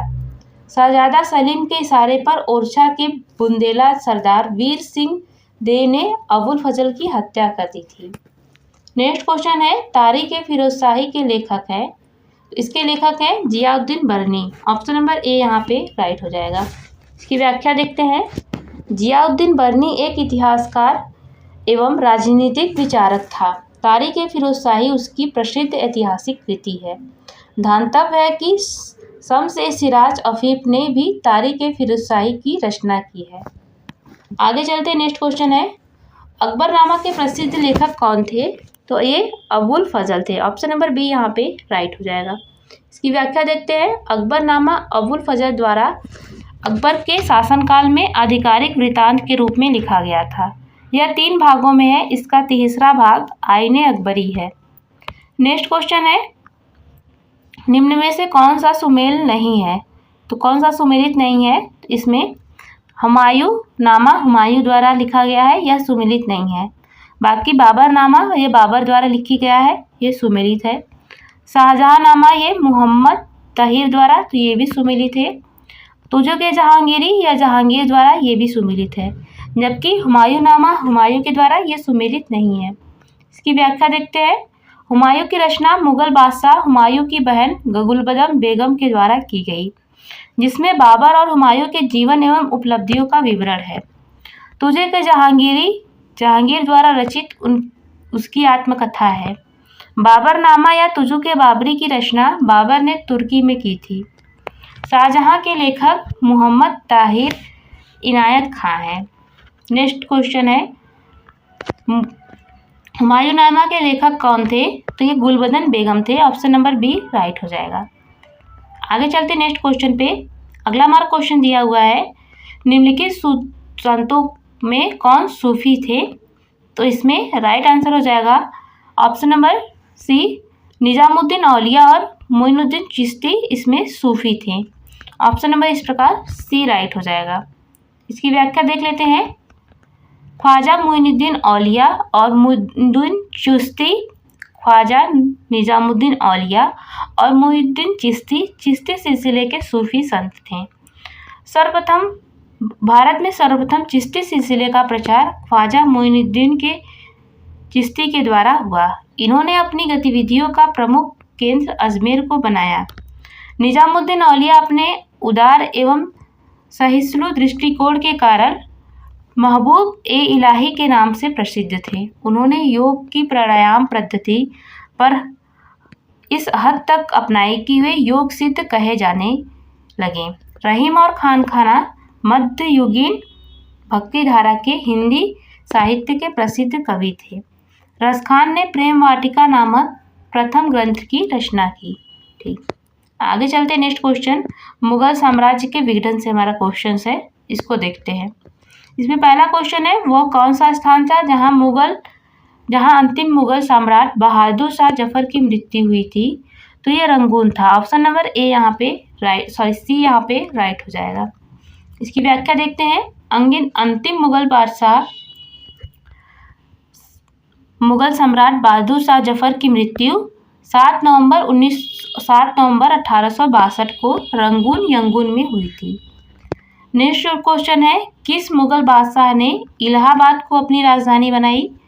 तो ये शाह आलम ने बनाई थी। ऑप्शन नंबर बी यहाँ पे राइट हो जाएगा। इसकी व्याख्या देखते हैं। 1761 में मुगल सम्राट शाह आलम द्वितीय इसे अली गौहर भी कहा गया है, ने इलाहाबाद को अपनी राजधानी बनाया था। अकबर ने इलाहाबाद को मुगल साम्राज्य के इलाहाबाद सूबे की प्रांतीय राजधानी बनाया था। अतः सही उत्तर यहाँ पे बी है, क्योंकि प्रश्न में राजधानी से तात्पर्य साम्राज्य की राजधानी से है। नेक्स्ट क्वेश्चन है, निम्न में से कौन अवध का प्रथम नवाब था? तो ये शहादत खां था। ऑप्शन नंबर बी यहाँ पे राइट हो जाएगा। आगे चलते हैं नेक्स्ट क्वेश्चन पे, इसकी व्याख्या देख लेते हैं। इससे पहले अवध में स्वतंत्र राज्य की स्थापना ईरानी दल के नेता शहादत खां बुरहान उल मुल्क ने, मूल नाम इसका मीर मोहम्मद अमीन ने की थी। 1722 में उसने अपने आप को 1722 में शहादत खां को अकबर का सूबेदार नियुक्त किया गया। उसी समय से उसने अपने आप को स्वतंत्र शासक मान लिया एवं नाम मात्र के लिए ही मुगल बादशाह के स्वामित्व को स्वीकार करता रहा। वह अवध का पहला नवाब था और 1739 में शहादत खां की मृत्यु के पश्चात मुगल सम्राट मोहम्मद शाह ने शहादत खां के भतीजे एवं दामाद सफदरजंग को अवध का नवाब नियुक्त किया। नेक्स्ट क्वेश्चन है, पहला कठपुतली मुगल सम्राट कौन था? तो ये जहादर शाह था।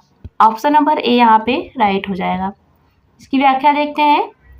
बहादुर शाह प्रथम के पश्चात शक्तिशाली अमीर जुल्फी खां की सहायता से जहादर शाह 1712 से 1713 में शासक बना।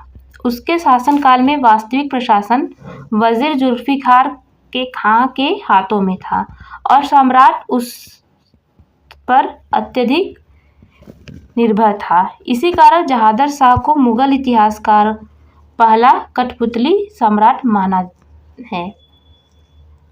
नेक्स्ट हम देखेंगे मध्यकालीन भारत के विविध जो क्वेश्चंस हैं उनको देखेंगे, मिसलिनियस को देखेंगे मध्यकालीन भारत से। पहला इसमें क्वेश्चन है, प्लासी का युद्ध में अपनी विजय के बाद अंग्रेजों ने बंगाल का नवाब किसे नियुक्त किया? तो मीर जाफर को नियुक्त किया। ऑप्शन नंबर बी यहाँ पे राइट हो जाएगा। इसकी व्याख्या देखते हैं। प्लासी का युद्ध 23 जून 1757 को अंग्रेज ईस्ट इंडिया कंपनी और बंगाल के नवाब सिराजुद्दौला के मध्य हुआ। इस युद्ध के बाद बंगाल के अंग्रेजों का राजनीतिक प्रभाव निर्णायक रूप से बढ़ गया। बंगाल में अंग्रेजों का राजनीतिक प्रभाव निर्णायक रूप से बढ़ गया और अंग्रेजों ने अपनी विजय के बाद सिराजुद्दौला को हटाकर मीर जाफर को बंगाल का नवाब बनाया। मीर जाफर सिराजुद्दौला की सेना से जुड़ा हुआ था और अंग्रेजों की मिलीभगत के कारण प्लासी के युद्ध में सिराजुद्दौला की हार का प्रमुख कारण बना। नेक्स्ट क्वेश्चन है, विजय स्तंभ कहाँ स्थित है? तो ये चित्तौड़गढ़ में स्थित है। ऑप्शन नंबर ए यहाँ पे राइट हो जाएगा। नेक्स्ट क्वेश्चन देखते हैं, इसकी व्याख्या देख लेते हैं। विजय स्तंभ राजस्थान के चित्तौड़ के दुर्ग में स्थित है। इसे मेवाड़ के शासक राणा कुंभा ने विजय की स्मृति में बनवाया था। यह राजपूत वीरता और स्थापत्य कौशल का प्रतीक माना जाता है। नेक्स्ट क्वेश्चन दिया हुआ है, भारत में सनातनी आंदोलन की स्थापना किसने की थी? तो भारत में सनातनी आंदोलन की स्थापना घासीदास ने की थी। ऑप्शन नंबर सी यहाँ पे राइट हो जाएगा। की व्याख्या देते हैं। सनातनी आंदोलन का संबंध मध्य भारत विशेषकर छत्तीसगढ़ क्षेत्र से है। इस क्षेत्र में सतनामी दिया हुआ है। सतनामी आंदोलन की शुरुआत घासीदास ने की थी। इन्होंने सतनाम को ईश्वर का सत्य नाम माना तथा जाति भेद, सामाजिक असमानता और अंधविश्वास का विरोध किया। उनके अनुयायी सतनामी कहलाए। आगे चलते हैं नेक्स्ट क्वेश्चन।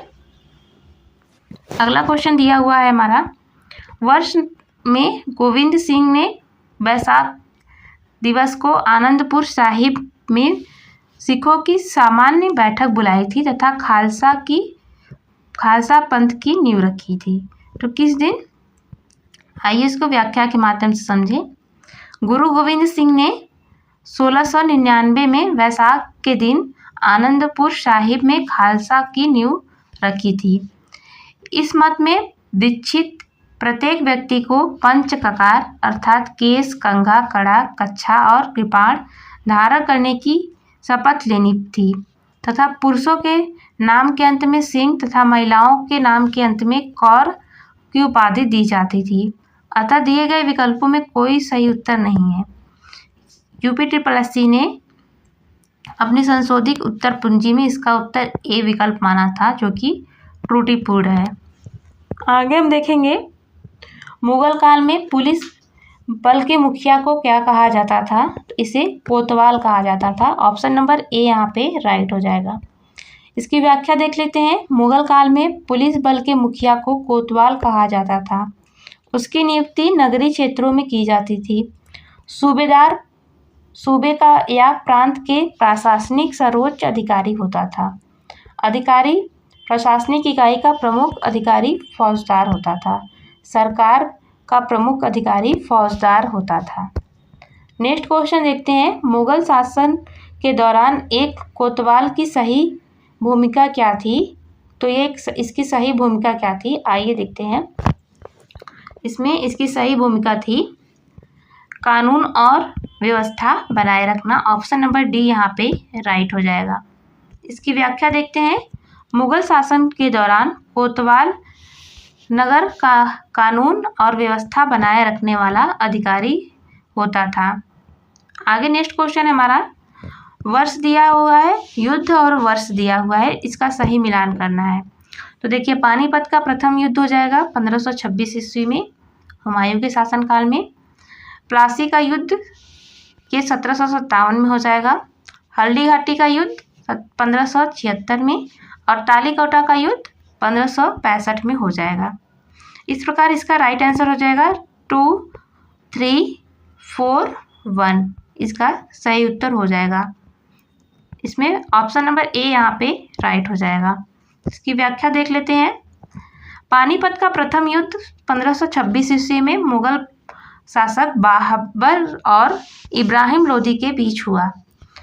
प्लासी का युद्ध 1757 में बंगाल के नवाब सिराजुद्दौला व अंग्रेजों के मध्य हुआ। हल्दी घाटी का युद्ध मुगल सेना व मेवाड़ के शासक महाराणा प्रताप के मध्य 1776 ईस्वी में लड़ा गया था। तालीकोटा का युद्ध 1565 में विजयनगर व दक्षिण भारत के मुस्लिम राज्यों बीजापुर, अहमद, गोलकुंडा, बीतर के संयुक्त सेनाओं के बीच लड़ा गया था। नेक्स्ट क्वेश्चन है, इनमें से कौन सा विकल्प सही ढंग से सुमेल नहीं खाता है, तो ये 1506 ईस्वी में गुरु नानक देव का जन्म, ये सही सुमेल नहीं खाता है। बाकी 1333 ईस्वी में इब्न बबूता भारत पहुंचा, ये सही है। दूसरा है 1290 में मार्को पोलो ने भारत का दौरा किया, ये भी सही है। फिर तीसरा है वास्को दी गामा कालीकट में आए 1498 में, ये भी सही है। इसमें केवल ऑप्शन नंबर बी यहाँ पे राइट नहीं है। इसकी व्याख्या देखते हैं। गुरु नानक देव का जन्म 1469 ईस्वी में पाकिस्तान के पंजाब प्रांत के ननकाना साहिब जिले के तालवंडी नामक ग्राम में हुआ था। वह खत्री परिवार से संबंधित थे। उन्होंने निराकार ईश्वर का प्रतिपादन किया, जिसे उन्होंने अकाल पुरुष की संज्ञा दी। अन्य सभी विकल्प सही सुमेलित हैं। नेक्स्ट क्वेश्चन है, किसके शासनकाल में इब्न बतूता भारत आया था, तो यहाँ पे राइट आंसर हो जाएगा ऑप्शन नंबर बी। यहाँ पे मोहम्मद बिन तुगलक के शासनकाल में इब्न बतूता भारत आया था। इसकी व्याख्या देखते हैं। मोरक्को का यात्री इब्न बतूता तुगलक शासक मोहम्मद बिन तुगलक के शासनकाल में भारत आया। मोहम्मद बिन तुगलक ने उसे राजदूत बनाकर चीन भेज दिया था। इब्न बतूता का यात्रा वृत्तांत रेहला के नाम से जाना जाता है। आगे क्वेश्चन दिया हुआ है, भक्ति आंदोलन को उत्तर भारत में लाने का श्रेय इनमें से किसको जाता है, तो ये रामानंद को जाता है। ऑप्शन नंबर सी यहाँ पे राइट हो जाएगा। इसकी व्याख्या देखते हैं। उत्तर में वैष्णव या राम भक्ति परंपरा को लोकप्रिय बनाने का श्रेय रामानंद को है। वह रामानुजाचार्य की परंपरा दर्शन से प्रभावित या संबद्ध था। नेक्स्ट क्वेश्चन है, किस सिख गुरु ने आदि ग्रंथ संकलित किया था? तो ये गुरु अर्जुन देव ने किया था। ऑप्शन नंबर सी यहाँ पे राइट हो जाएगा। इसकी व्याख्या देखते हैं। गुरु ग्रंथ साहिब अथवा आदि ग्रंथ का संकलन सिखों के 5वें गुरु गुरु अर्जुन देव ने किया था। गुरु अर्जुन देव ने अमृतसर में हरमिंदर साहिब की नींव रखवाई। कालांतर में रणजीत सिंह द्वारा हरमिंदर साहिब में स्वर्ण जनवाने के बाद अंग्रेजों द्वारा इसे स्वर्ण मंदिर या गोल्डन टेम्पल का नाम दिया गया। विद्रोही खुसरो का समर्थन करने के कारण 1606 ईस्वी में मुगल बादशाह जहांगीर ने राजद्रोह के आरोप में गुरु अर्जुन देव को मृत्युदंड दे दिया। नेक्स्ट क्वेश्चन है, 10वें या आखिरी सिख गुरु कौन थे? तो ये गुरु गोविंद सिंह थे। ऑप्शन नंबर यहाँ पे डी राइट हो जाएगा। इसकी व्याख्या देखते हैं। गुरु गोविंद सिंह 10वें एवं अंतिम गुरु थे। गुरु गोविंद सिंह सिखों के प्रथम गुरु नानक सिखों के प्रथम गुरु थे। गुरु गोविंद सिंह का जन्म 1666 ईस्वी में पटना साहिब बिहार में हुआ था। गुरु गोविंद सिंह सिखों के खालसा पंथ के संस्थापक के रूप में जाने जाते हैं। नेक्स्ट क्वेश्चन है, गुरु ग्रंथ साहिब के संकलन को प्रमाणित किया था, ये किसने किया था? गुरु गोविंद सिंह ने। ऑप्शन नंबर सी यहाँ पे राइट हो जाएगा। नेक्स्ट क्वेश्चन पे चलते हैं। अगला क्वेश्चन दिया हुआ है, गुरु ग्रंथ साहिब के संकलन में को गुरु गोविंद सिंह जी ने 1706 ईस्वी में प्रमाणित किया था। इस पवित्र ग्रंथ का संकलन 5वें गुरु देव ने 1604 ईस्वी में पूरा किया था। नेक्स्ट क्वेश्चन दिया हुआ है, निम्नलिखित में से किसकी लड़ाई में मुख्य विरोधियों को ही सही ढंग से नहीं बताया गया था? तो ये ऑप्शन नंबर यहाँ पे बी राइट हो जाएगा। पानीपत की दूसरी लड़ाई में टीपू सुल्तान और मराठा को सही ढंग से नहीं बताया गया था। आगे इसकी देखते हैं। देखिए, पानीपत की प्रथम लड़ाई में यह 1526 ईस्वी में लड़ा गया बाबर और इब्राहिम लोदी के बीच। नेक्स्ट क्वेश्चन है, पानीपत का दूसरा युद्ध यह 1556 ईस्वी में हेमू और अकबर के बीच लड़ा गया। आगे है हल्दी घाटी का युद्ध 1776 में महाराणा प्रताप और अकबर के बीच लड़ा गया। नेक्स्ट क्वेश्चन देखते हैं, निम्न मुस्लिम बादशाहों में से किस एक ने मूल्य नियंत्रण पद्धति को पहली बार लागू किया? तो ये अलाउद्दीन खिलजी ने किया। ऑप्शन नंबर ए यहाँ पे राइट हो जाएगा। इसकी व्याख्या देख लेते हैं। सल्तनत में अलाउद्दीन खिलजी द्वारा बाजार नियंत्रण या मूल्य नियंत्रण पद्धति को लागू किया गया था। अलाउद्दीन खिलजी ने केंद्र में एक बड़ी स्थायी सेना रखी तथा उसे नगद वेतन दिया। ऐसा करने वाला वह दिल्ली का पहला सुल्तान था।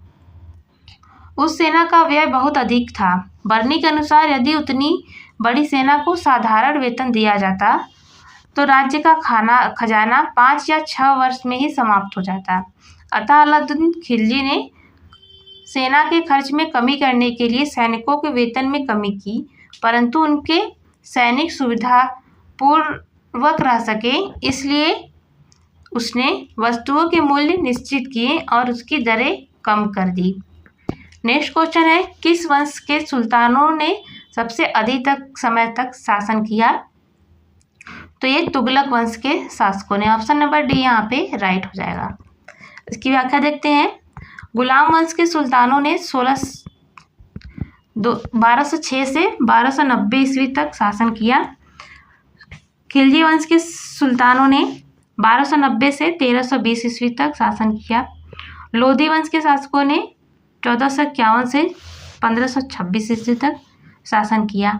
तुगलक वंश के शासकों ने 1320 ईस्वी से 1412 ईस्वी तक शासन किया, लगभग 200 वर्षों तक।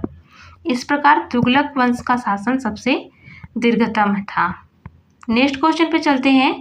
दिल्ली के किस सुल्तान ने एक पृथक कृषि विभाग की स्थापना की एवं फसल चक्र की योजना बनाई थी? तो ये मोहम्मद बिन तुगलक ने बनाई थी। ऑप्शन नंबर डी यहाँ पे राइट हो जाएगा।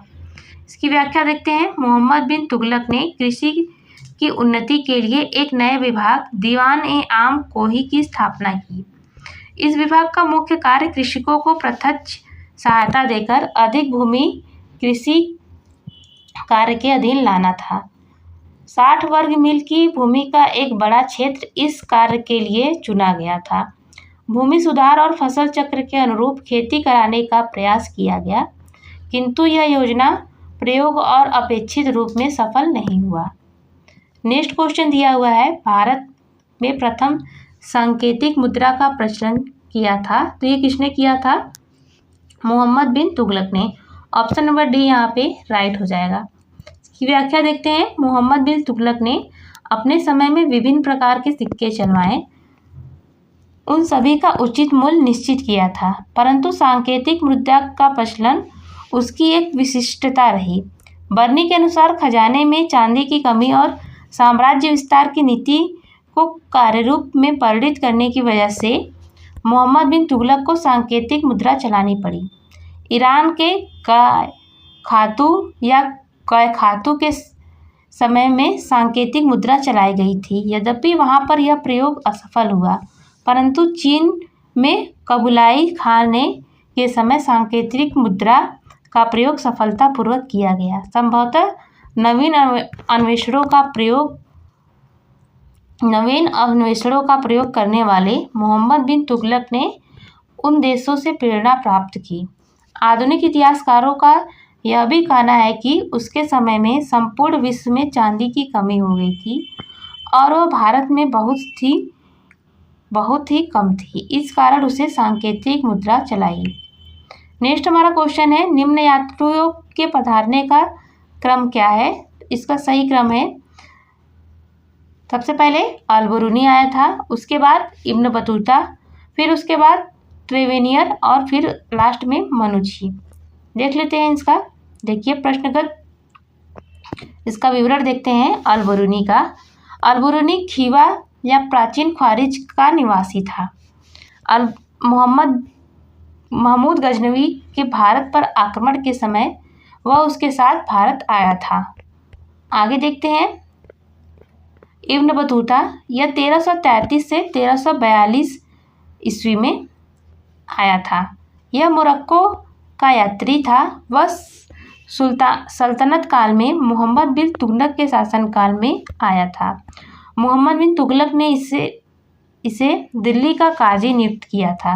बाद में 1342 में उसे अपना दूत बनाकर चीन भेजा। इब्न बतूता ने रेहला नामक पुस्तक में अपने यात्रा वृत्तांत का वर्णन किया। नेक्स्ट देखेंगे ट्रेवेनियर या ट्रेनियर, 17वीं शताब्दी। फ्रांसीसी यात्री ट्रेवेनियर ने शाहजहां के शासनकाल में अपनी यात्रा प्रारंभ की। यह पेशे से जौहरी था। इसने 6 बार पूर्व की यात्रा की। अपनी यात्रा का विवरण इसने the 6 voyages of John Baptiste वेनियर नामक पुस्तक में दिया था। नेक्स्ट क्वेश्चन है, इस मनुची के बारे में देख लेते हैं। इसका 1653 से 1708। यह इटालवी यात्री था। 14 वर्ष की अल्प आयु में ही अपने गृह नगर वेनिस में भागकर एशिया माइनर और फारस की यात्रा करते हुए भारत पहुंचा।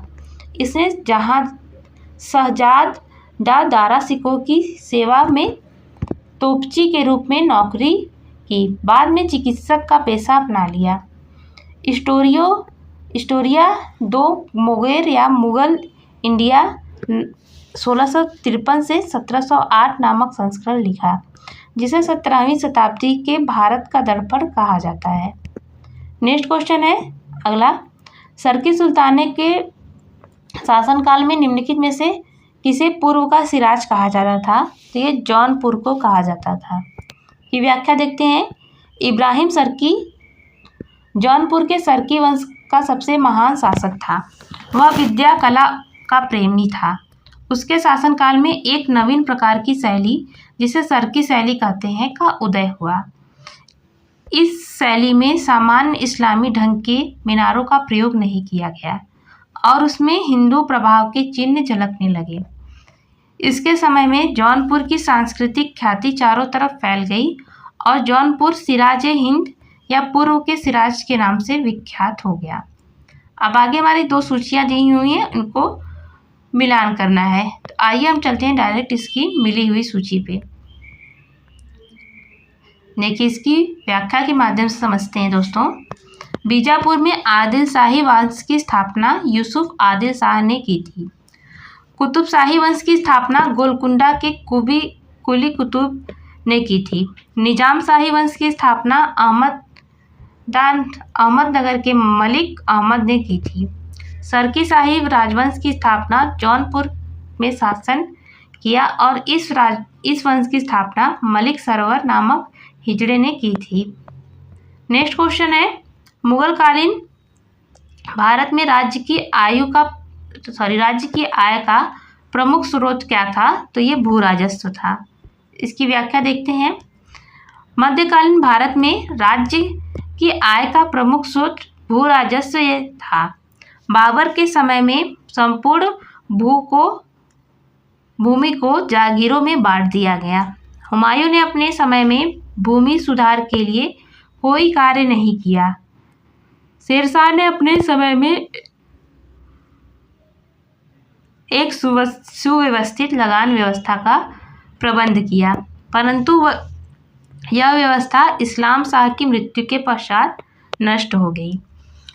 अकबर प्रथम मुगल सम्राट था जिसने लगान व्यवस्था को सुचारू रूप से स्थापित किया और मध्य युग की श्रेष्ठतम लगान पद्धति का निर्माण किया।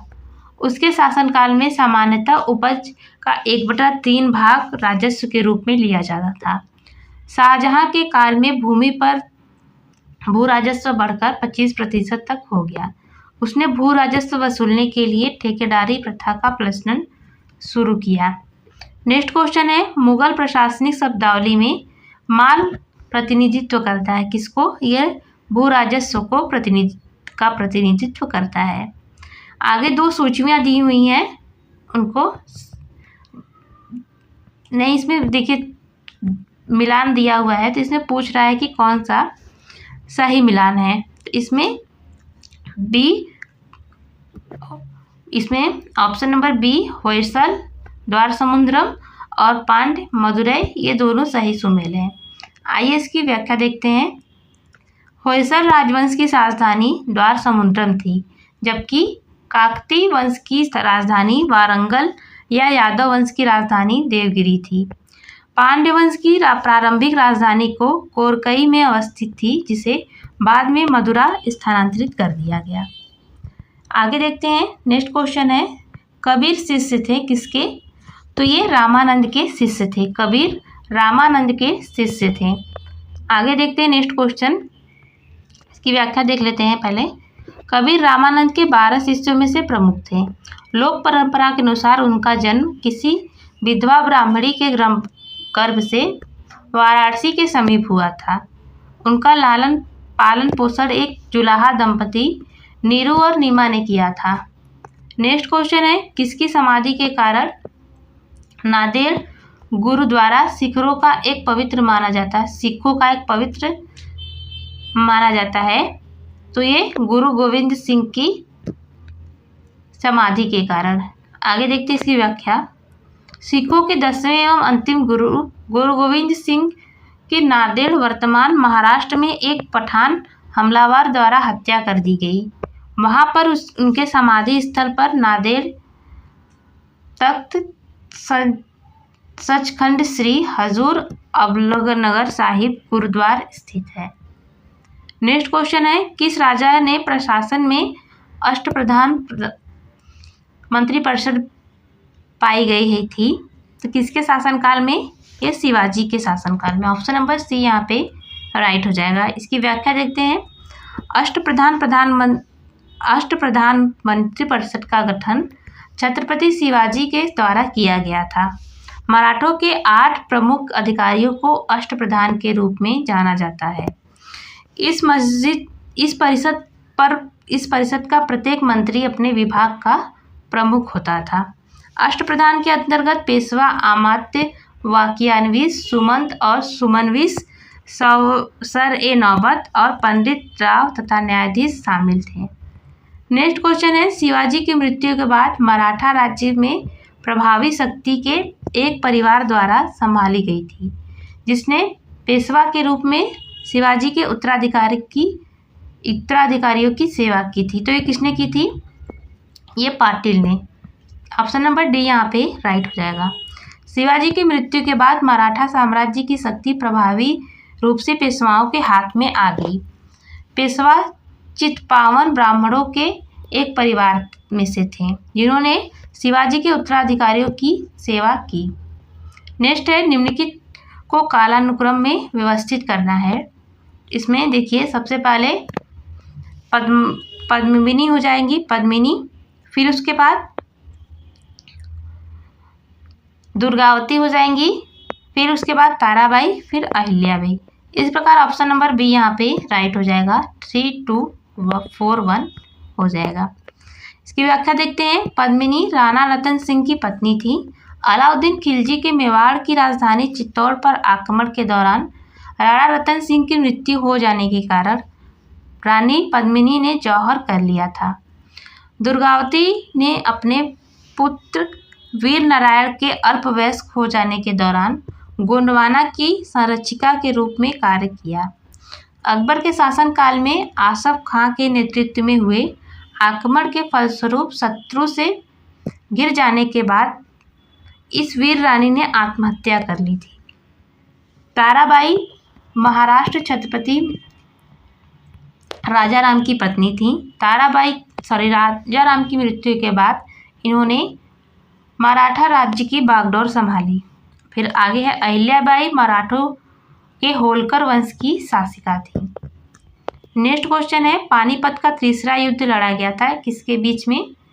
तो यहाँ पे राइट आंसर हो जाएगा ऑप्शन नंबर सी, मराठा और अहमद शाह अब्दाली के बीच। देखिए, पानीपत का पहला युद्ध ये बाबर और इब्राहिम लोदी के बीच लड़ा गया था। फिर दूसरा ये अकबर और हेमू के बीच, और तीसरा युद्ध मराठा और अहमद शाह अब्दाली के बीच। इसको याद रखिएगा।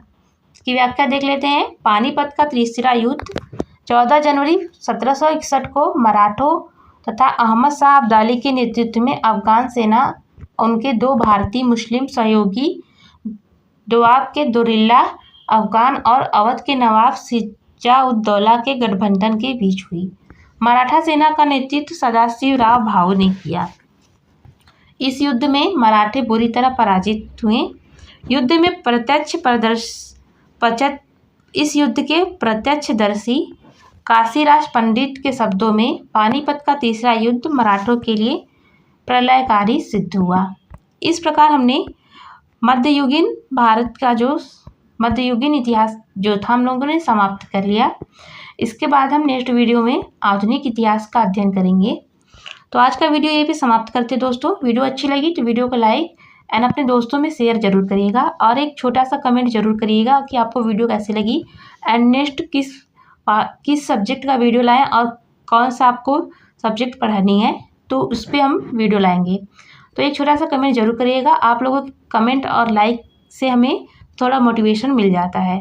तो चलिए मिलते हैं नेक्स्ट वीडियो में, तब तक अपना ध्यान रखिएगा।